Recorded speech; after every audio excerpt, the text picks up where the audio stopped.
I challenge you to make this dua. Wallah, if the Imam made this dua, you would throw a shoe at him from the back. And look, brother, what's this dua? My dress is like the non-Muslim. My food is like the non-Muslim. My schooling is like the non-Muslim. My appearance is like the non-Muslim. My house is exactly like the non-Muslims. My dreams and my ambitions of owning a house and taking my family on a holiday at the end of the year and driving, every ounce of my body's ambition is exactly like the non-Muslim. My name was Muhammad, I changed it to Mo. My name was Mustafa, I changed it to Steve. Every ounce of me is dripping non-Muslim. Yeah, but brother, alhamdulillah, I'm a Muslim. The Prophet says, glad tidings, hani'an, hani'an, glad tidings to the stranger. Honestly, who feels like a stranger, bro? Who, bro? You walk into any restaurant, halal, not halal, is a yallah, kullu meshi, brother, bismillah, oh God, brother. We're deep down in our hearts. Where? Look, you know what? It's one thing when the brother says to me, listen, I have an addiction and I'm trying to deal with my addiction. Wallahi, I will appreciate it. Look, the man knows he has a problem. No, but I have an addiction and I'm in denial about my addiction and I try to use deen to justify my actions. Isn't that interesting? So you might tell me, look brother, you know, maybe the Prophet was going through hard times. On his deathbed, sallallahu alayhi wasallam, he was going through sakarat al-maut, conscious, unconscious, in and out.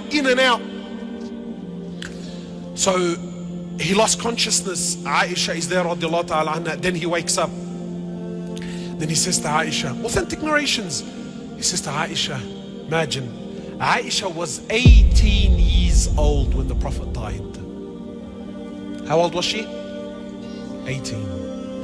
And Allah called her and the others in the Quran, Allah called them Ummahat al-Mu'mineen, the mothers of the believers, meaning they have become haram on every man.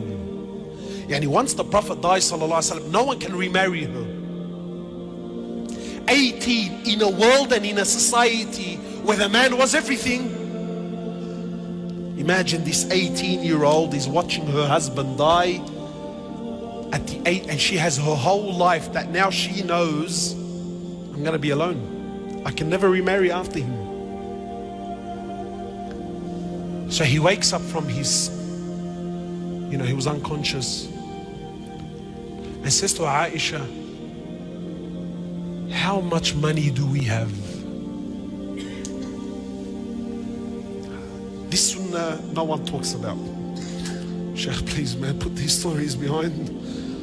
Let's speak about investments and stocks, and let's speak about buying houses, brother. Because in our hearts, we believe that honor, that money will restore the honor of Islam. Ya Aish. Ya haram. So she says to my Prophet of Allah, all that we have is 7 gold coins. Imagine a man with 9 wives. Today brothers have paid off their houses, paid off. And he's working to pay off the 2nd and the 3rd because brother, I need to leave something for my children, brother.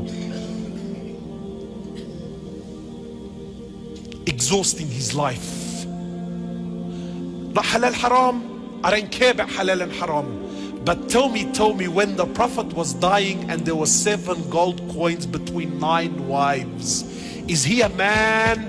Sister, you know the one, I wish I was married to him. What Chanel handbag was he gonna buy you with 7 gold coins? Tell me, man. What hair and makeup studio were you gonna go to on a fortnightly basis? Tell me. What restaurant were you gonna be fine dining in? Tell me. So he says to Aisha, take the 7 gold coins and give them in charity now.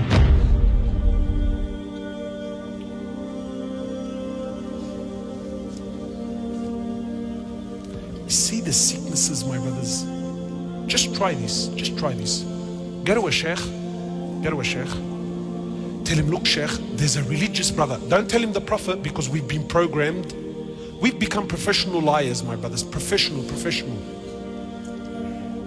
You know, some brothers would, brother, when you say the name of Rasulullah, oh, I get chills in my spine. Sallallahu alayhi wasallam, brother. Subhanallah, his name, it does something to me, you know. And yet you look at him from top to bottom, there's not an ounce of Rasulullah on him. Wallahi, just try it. Go to a sheikh and tell him, listen, sheikh, there's a brother we know, he has a big beard. He's dying and he's leaving his family with nothing. What do you think, sheikh?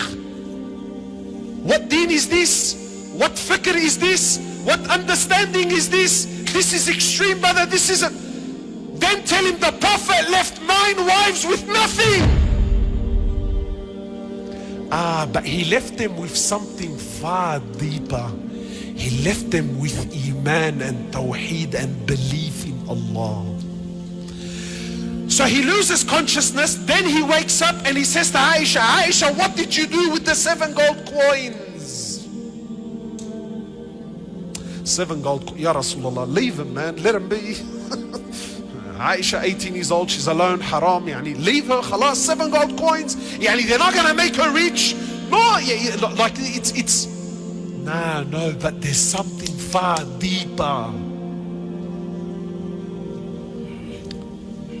So she says, oh Prophet of Allah, look at our mother, man. She said, I held on to them, I didn't give them away in charity. I'm scared. He says to Aisha, do you want me to die and stand in front of Allah while I still own something from this dunya? Is this how you want me to stand in front of Allah, Aisha?